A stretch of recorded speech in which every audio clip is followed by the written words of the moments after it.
How you doing there? Welcome back to Babylon Talmud. Today we're starting off, maybe 125? Why not? Alright, well, oh gosh. Let's say today's Sunday. I wanted to record this on Friday. What do I even get up to? What are we getting up to over here? Oh my gosh, I have no clue. Alright, we'll see how this daf goes. Oh my gosh. Alright, hopefully this daf is going to go good. I don't really remember it. Alright, what do you want me to tell you? Well, it's okay. Apparently today we're studying daf Kuf Chafei, daf 125. BavaBasra, friends. Alright, let's do it. What are we talking about? We're talking about Pishnayim and right. If it's a loan. Aha. If the father dies and the kids inherit a loan, when that loan gets paid back, does the Bechor get Pishnayim? So we had said yesterday in a Braisa, which I believe we attributed to Rebbe, that yes, he does receive Pishnayim. Now, we had seen yesterday from Rav Yehuda Amar Shmuel, Ein Bechor Notel Pishnayim b'milveh, that he doesn't receive Pishnayim. Okay, and we said that's the Rabbanon. Alright, so now, says the Gemara, and Kuf Chav Daled Beis, about 10-15 lines from the bottom, Sholch Mitom, they sent from there, from Eretz Yisrael to Bavel, Bechor Notel Pishnayim b'milveh. So a Bechor receives a double portion in the loan, in collecting a loan that his father was owed. Avalo b'ribis, but not any interest, right? Assuming that it's within Ovid Kochavim, where he could charge interest. So the Bechor, the firstborn, would be entitled to Pishnayim for the principal amount, but not for the ribis. Liman. Now, who is this according to? Ilim the Rabbanon. If it's according to the rabbis, so hashta shvoch diisi b'shusei amir Rabbanon dilo shakil milve miboya. Now, according to the rabbis, they say that if there is property inherited by the children, the rabbis say the Bechor would not receive Pishnayim in any increased value to that estate which is in their possession. Well, then certainly a loan that needs to be collected, they don't currently have it. Certainly the rabbis would say that the firstborn would not receive Pishnayim, and therefore this can't be according to the rabbis, because here we're saying that the Bechor would receive Pishnayim in the loan, but the rabbis would say not. El Rebbe. Okay, so according to Rebbe, but remember, okay, let's go weiter for a second. But Ule Rebbe beribis lo, but according to Rebbe though, meaning we had just said, what was it? Sholchu mitam bechor noto pishnayim b'milva lo beribis. That they sent from Eretz Yisrael, they said that a Bechor receives a double portion in the loan, but not the interest. But according to Rebbe, it would be the interest as well. V'atani we learn in the Braisa, Rebbe Omer says Rebbe, Bechor noto pishnayim bein b'milva bein beribis. That the Bechor receives Pishnayim both by the loan as well as by the interest. So we have this interesting opinion that there would be Pishnayim by the loan but not by the interest. Now according to the rabbis, there wouldn't be Pishnayim at all by the loan. According to the Rebbe, it would be by the loan and the interest. So what's the deal with this opinion which is there's Pishnayim by the loan but not by the interest? L'olam Rabbonani. So really it's the rabbis. Umilve Kiman de Gabio Damyo. And a milve is considered like it's already collected. And therefore if it's already considered like it's collected, so then the Bechor would receive Pishnai. Nervacha bar Rav le Ravina. Says Ravacha bar Rav to Ravina. Where am I? Ikla Amemar le Asrin, that a Maimar came to our town, our place, Vidarish, and he expounded, Bechor nota pishnayim b'milve avalo beribis, that a Bechor receives pishnayim by a loan, but not by the interest. Amalei, and Rav Ashi responds, Na'adori l'tamayu, that the Nardaeans, being right a Meimar, as well as we're about to see Rav Nachman, they are consistent. The Omar Rabba, that Rabba said, Gavu karka yesh lo gav mos ein lo.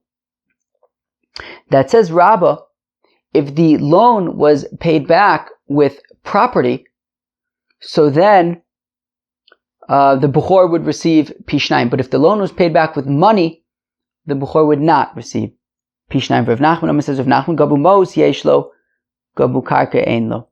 That if the loan was paid back with money, the Bechor would receive Pishnayim, but not if it was paid back with property. Omelei Abai l'Rabba, Abai says to Rabba, L'didach kasha, Rav Nachman kasha. It is a question both for you and for Rav Nachman.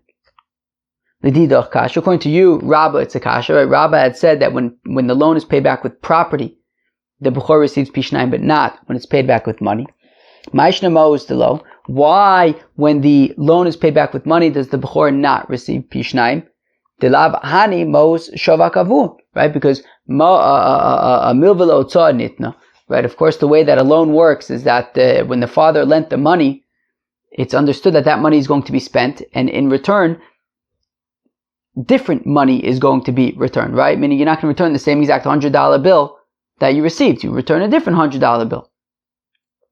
And therefore, this, right, the loan, the money that you're receiving is not, right, it's different, it's new money. Therefore, it was not in the possession of the father at the time of the death, because this is new money that's being returned. And the Bechor does not receive his double portion. Biroi kiba muchzak. The father has to have it at the time of the death, and this is money that's coming later on. It's different money. So karka nami lab ha karka shavak avun. But the thing is, I don't understand, Rabba. Even if the loan is paid back with property, still this property was not property that the father was in possession of at the time of his death. Right? Potentially the borrower could have paid it back with money, and then there wouldn't be any property at all. So it's not like the father inherently had this property at the time of his death. So I don't understand why, when the loan is paid back with property, would Rabba say that the Bechor would receive Pishnayim.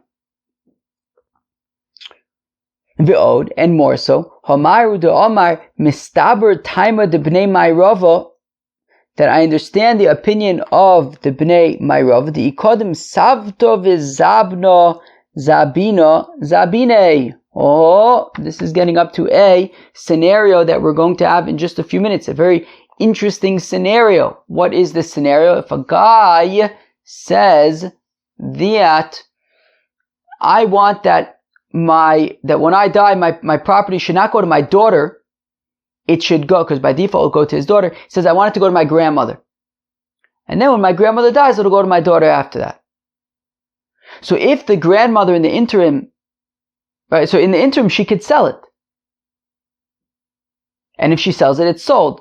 And therefore the daughter won't get it, right? The point being that, that there's property that, it could be sold in the interim and it won't actually make it to that daughter. And here also, if the borrower pays back the loan with money, well then there won't be any property going to pay back the loan. It will be paid back with money, and therefore there isn't necessarily any property there. So I don't understand, asks Abai to Rabba, I don't understand why the Bechor would get a double portion in the property. It is not necessarily coming their way, and it's not considered like it's muhzak by the father. The Rav Nachman kasha, and also according to Rav Nachman, who says that when the loan is paid back with money, the Bechor receives a double portion. Ma'ishna karka dilo. How come when it comes to property, the Bechor would not receive Pishnayim? Dilavo karka shavak avur. Because this property, as we've said, was not left to the father. Right? The father didn't have it at the time that he died. The borrower could pay it back with money, in which case there never would be any property to pay back the loan. It would be paid back with money. So most nami, Lahabhani mos shavakavun. So shouldn't we say the same thing when it comes to money? That when the loan is paid back with money, there's no pishnayim because, as we said earlier, that the money that is being used to pay back the loan is not the money that was received. It's new money. V'od, and more so, ha'amar Rav Nachman, amar Rabba Barvua, yisom shegavu karka b'chovas avian, that if you have yisomim who are owed money, right, their father had lent money, and therefore they are right. The loan needs to be paid back, but to them. But at the same time, they also owe money to somebody else, right? Their father also owed somebody else money. So now, normally, so a loan is only, so when the father owes money to somebody else, so only property that the father has at the time that he dies would be meshubad to that loan, and they would have to pay back the loan with that property. But if they buy their own property afterwards, they go and they buy property. That property that they buy is not meshubad to the father's creditor. And at the same time, though, Rav Nachman says in the name of Rabbi Barvua, Yisom Shagavu Karka, that if the Yisomim both were owed money, but they were owed money, but also owed money. So if the money that they were owed from somebody else, they paid that back with property, that property is actually meshubad to their father's creditor, meaning that in that sense, the property that they're receiving as payment for the loan from the person who their father lent money to is not considered new property, because if it was considered new property, then it would not be meshubad to the father's creditor. Rather, it's considered like they had it, and if they had it all along, well then I would think that the Bechor should be able to get Pishnayim because it's considered like the father had it. Right? So Yisomim Shagavu Karka B'chovas Avian, if you have these Yisomim who receive property as payment for a loan that their father lent to somebody else, that property that they receive could be meshubad to their father's creditor. Baal Choser V'gova Meim. Their father's creditor can collect that property, so it should be considered, right? Rav Nachman says this, right? Therefore, it should be considered like it's considered in their father's property, in which case the Bechor should be able to receive Pishnayim. So Omar Lei, so Rabbi responds, Lo ledidi kasha v'lo Rav Nachman kasha. It's not a question. Don't ask me questions. Don't ask questions on me. Don't ask questions on Rav Nachman, because Taimid d'pnei Ma'irava Kaminan v'lon lo svirlan. We hold like Rav Yehuda Amar Shmuel. We hold like Rav Yehuda Amar Shmuel that ein Bechor notel Pishnayim b'milveh, that a Bechor does not receive Pishnayim when it comes to a loan. Full stop. I don't care if it's paid back with money. I don't care if it's paid back with property. We hold like Rav Yehuda Amar Shmuel that the Bechor does not receive Pishnayim. However, we had said Shalchu mitam, that if they're sent they sent from Eretz Yisrael, that the Bechor would receive Pishnayim by the milveh, but not by the ribbis. And we're saying on that we're commenting and saying that, however, would only be according to Rabbah by karka, according to Rav Nachman by money, but they don't actually believe that way for themselves. Now, my Safta, what was this case of the grandmother, this kind of technical case of this grandmother? That there was a guy who said, Nichsai l'Savta, that my property, my estate should go to my grandmother, not to my daughter, but to my grandmother. Uvasa liyarsai, and after my grandmother, when she dies, it'll go to my daughter. Havile barta, dav nesiva, and he had a daughter who was married, right? So he said first it goes to my grandmother, then it goes to those who inherit me, and he had a daughter, and that daughter was married. Shchiva b'chaye baila, and she died b'chaye baila b'chaye savta. Basically, she died first. Okay, so you have a guy. He says that his estate goes to his grandmother, after his grandmother will go to his, right, the people who inherit him. Now he has a daughter, so his daughter would inherit him. Now his daughter is married, so her husband would inherit her. The thing is, she dies before everybody else. Well, or I guess maybe he died first, the grandmother inherited the property, then his daughter died. So the shaila is, what happens now when the grandmother dies? Who gets the property? So Basa the Shchiva, where am I? So Shchiva b'chai bala b'chai savta, Basa the Shchiva savta, and then when the grandmother died, also Baal comes the husband of the daughter, Katova, and he's saying, well, if this property was meant to go to my wife, I, as her husband, inherit her. Therefore, it should go to me. Amar Rav Huna liyarsoi v'afilu liyarsei yarsoi. So Rav Huna says, yes, enochinami. It should go to the husband, because when the initial guy, right, this father who had said that his estate is going to his grandmother, then to his daughter, so he said, after my grandmother, it goes to my daughter, and even to, right, it goes to those who stand to inherit me, and even to those who stand to inherit them. I.e., it goes to my daughter, and after my daughter, also to my son-in-law. So therefore, according to Rav Huna, the son-in-law would receive the estate. Rav Anan Omar says, Rav Anan liyarsoi v'lo liyarsei yarsoi. That when he says that after my grandmother, it goes to those who inherit me, it's to them, but not to those who inherit them. I.e., it would be to my daughter, but not to her husband.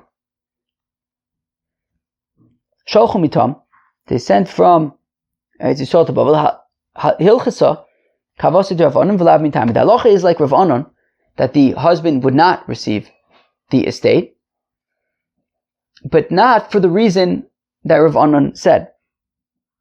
Hilchasa Kavasi to Rav Anan to Baal Yaris. The halacha is like Rav Anan, that the husband would not receive the estate, v'lav mitame, but not for Rav Anan's reason. Either Rav Anan savar, because Rav Anan's opinion was, afagav da havale bra levarte lo yoris, that even if this person, the original guy, right, the guy, the father, let's call him, who said that my estate first goes to my grandmother and then after that to my daughter. So according to Rav Anan, right, so Rav Anan had said that it goes to my daughter and even to her inheritors. No, it goes to my daughter, but not to, right, liyarsoi velo. What is it? Where am I? Rav Anan Omer liyarsoi velo liyarsei yarsoi. To my daughter, but not to those who stand to inherit her. I.e., it doesn't go to her husband. The thing is, based on that to those who stand to inherit me, but not those who stand to inherit them, well, then that would also come to exclude his daughter's son. Right? Because Rav Anan had said it goes to the daughter, but not to those who stand to inherit her. But actually, it doesn't go to her husband, but it would go to her son. If his daughter had a son, vadai yoris, certainly the son would inherit his mother. Uval, and the husband, hanutami de lo yoris, the reason why he does not inherit her is mishum dahavale roi v'nabal nota broike b'muchsa. As we learned, I don't know, probably like 2 weeks ago, that a husband who inherits his wife, he only inherits what his wife had at the time that she died, not that which was potentially coming her way. So when the father had died and the grandmother had inherited him, so the grandmother now had the estate, that estate would potentially go to the daughter. The thing is, the daughter had died before the grandmother did, which means that the daughter never actually inherited the estate, and therefore the husband won't inherit it from the daughter, because the daughter didn't have it at the time that she died. However, when the grandmother dies, the daughter's son would inherit it, because he would inherit even even the things that his when the grandmother dies, it would go to the daughter. The daughter is not alive, so it would go to the son. So therefore, we're saying that we pass like Rav Anan. Halachas like Rav Anan, that estate would not go to the husband, but it's not for his reasoning, because he had said that when the father says that it goes to those who inherit me, but not those who inherit her. But that's not true, because it would go to the son, just not to the husband. So if Rav Huna argues with Rav Anan, and we're saying that it doesn't go to the husband, because the husband, right, he's not Yorish Biroi Kiba Muchsak. Now Rav Huna says that it does go to the husband. So does that mean that Rav Huna says that the husband is Nota Biroi Kiba Muchsak? So Rabbi Lazar, Dovaz Niftach Bigdolim V'Nistayim Biktanim. This sugya was opened up with great people, Rav Huna, and it ended with just small people like me, Rabbi Lazar. Okay, Rav Huna and Rabbi Lazar, similar generations. Rabbi Lazar was top notch. But all right, he was being humble. That when somebody says acharecha afterwards, it's like he says from now, meaning that when the father had said that first it goes to my grandmother and then it goes to my daughter, it's as if his daughter has it right now. It's as if he's giving it to his daughter now, and just that, his grandmother has the rights to it so long as she's alive. And then afterwards it goes to my daughter, but it's considered like the daughter has it now, and therefore it's not roi kiba muchsak, right? When the daughter dies, the husband would inherit it because it was considered like she already had it. Amar Rabba says, Rabba Mustafa Taimah de Bnei Ma'arova, that Itaka makes sense like the Bnei Ma'arove. Okay, wait, where am I? Where am I? Okay, what did the Bnei Ma'arova even say? Exactly. That the halacha is like Rav Anan, that the husband would not inherit. The kodim savta v'zabna zabina zabini, because after all, if the grandmother, interesting. If the grandmother would have sold the property, it would be considered sold, and therefore it's not considered like the daughter had it, since the grandmother can sell it, and therefore it is considered roi, and the husband would not inherit biroi kiba muchsak. Amar Papa says, Papa Yochsa, the halacha is ein abal notel biroi kiba muchsak, that the husband does not inherit that which is potentially going to be inherited by his wife, only that which she actually has at the time that she dies. Also, a bechor does not get pishnayim from things that are potentially coming his way, only from things that the father actually had at the time that he died. And like Rav Yehuda Amar Shmuel, that the bechor does not receive pishnayim by a loan, bein shegavu karka, bein shegavu ma'us, whether it was collected with property or whether it was collected with money, the bechor is not notel pishnayim with a loan. Umilve she'imo palge. And when it comes to a loan, for example, if the son himself, the bechor himself, had borrowed money from his father, right? So then when that gets paid back, what kind of relation, right? What does he have? So if he had borrowed $1,000 and now he pays it back to the estate, essentially, what is he entitled to of that $1,000? We say that we split it. That basically 500 of it can go to him, and the rest of it is divided among everybody else. No, sorry. Meaning with regard to the bechor, the portion of that $1,000 that would be considered a double portion, that one we're not sure how to consider it, whether it's considered like a loan or if it's considered part of the estate, and therefore that bechora portion would be split. He would get half of it, and the brothers would divide up the rest of that. Okay, now where am I? Interesting. I wonder if I kind of want to move forward. Thing is, I realized I actually didn't review this yet. Maybe I should just go for it. Actually, no, I'm not going to go for it because I didn't review it yet. I should probably review it. If I would have remembered, I would have reviewed it beforehand, because we could have pushed a little bit further to 2 dots. But alright, we'll have to do it tomorrow. Peace out.